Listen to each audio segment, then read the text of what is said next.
San Mateo obviously never happened in reality. And then when I find this doctor, that's not him either, even though he's written 10 books. But this portrait, and this is the only painting this man has ever done in his entire life. Yes. Of Jesus, in the way is the Dr. Gary Bonnell that I knew, because in a way it was Jesus painted as an Indian. But Dr. Gary Bonnell, when you felt like you dealt with him, was in San Mateo. Right. But then when you finally found him, he was in Florida. Right. But the painting was in a monastery in Alabama. Right. This is interesting. Okay. So there were actual experiences of people coming in contact with this painting and being cured. And because of how this guy felt, anyway, he donated this painting to this monastery in Alabama.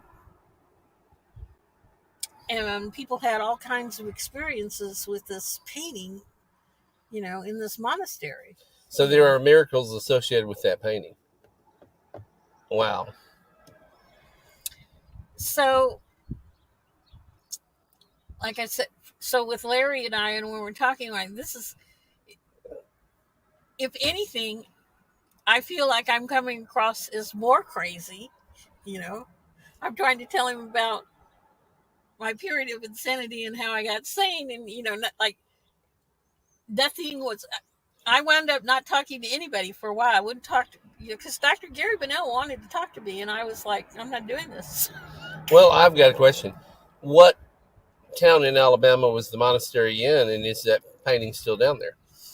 I don't know. I don't know if you'd have to look up. It's Gary, Gary, and then it's Bonnell.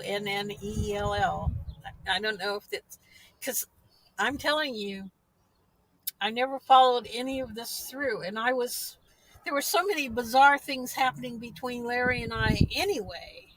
Um, like I got really mad at him,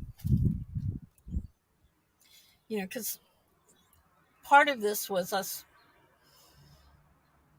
when we were young.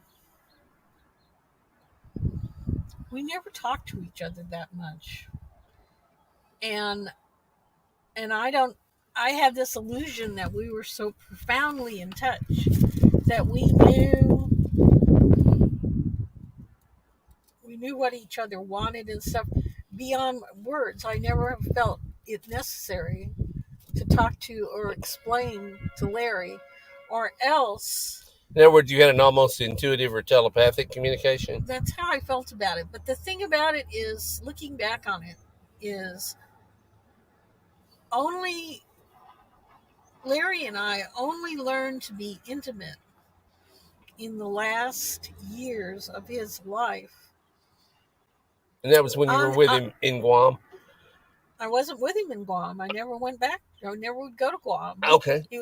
But on the internet and like on the phone, I could never talk to him on the phone. I'd spend almost the whole time on the phone with him crying. Tears would just roll. Just the fact that he was there, but I never could talk to him. And I learned to talk to him more on the internet, more through emails than I ever did. And I became aware through this experience